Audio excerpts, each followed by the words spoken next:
অনেক মায়েরাই প্রশ্ন করে থাকেন বা চিন্তায় থাকেন যে বাচ্চাকে নিজে হাতে খাবার শেখানো কোন বয়স থেকে এক্স্যাক্টলি করা উচিত। তো আজকের ভিডিওটি সেই রিলেটেড।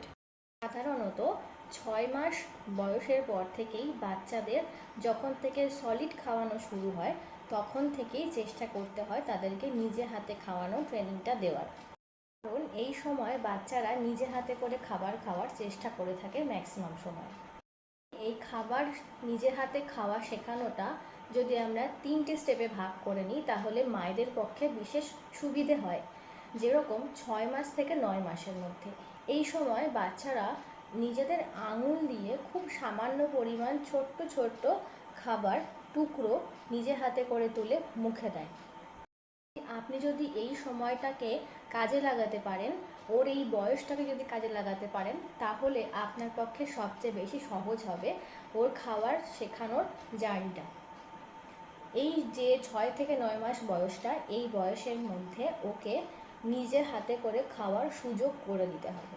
প্রথমে কিন্তু ও ভালো করে খেতে পারবে না, খুব সামান্য খাবার তুলবে, মুখে দেবে এবং ম্যাক্সিমামটা গায়ে পড়বে বা মাখামাখি হবে।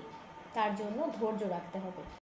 এই 6 থেকে 9 মাসের মধ্যে বাচ্চাকে খাবার ছোট ছোট টুকরো করে কেটে দিতে হবে যাতে সে সহজে আঙুলে ধরতে পারে এবং তার নিজে হাতে করে ধরে খাওয়ার সুযোগটা তাকে করে দিতে হবে।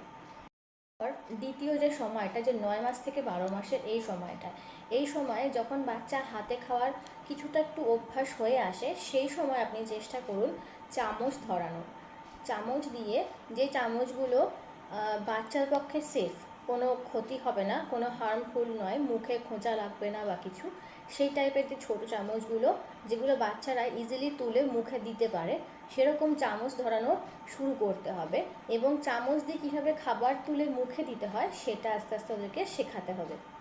এই দুটো নিয়মই যদি আপনারা ঠিকঠাকভাবে ফলো করতে পারেন তাহলে আপনার বাচ্চা 18 মাস থেকে 2 বছরের মধ্যে, এই বয়সের সীমার মধ্যে কিন্তু সে নিজে হাতে খাওয়া প্লাস চামচ বা কাঁটা চামচে খাওয়ার অভ্যাস অনেকটাই আয়ত্ত করতে পারবে।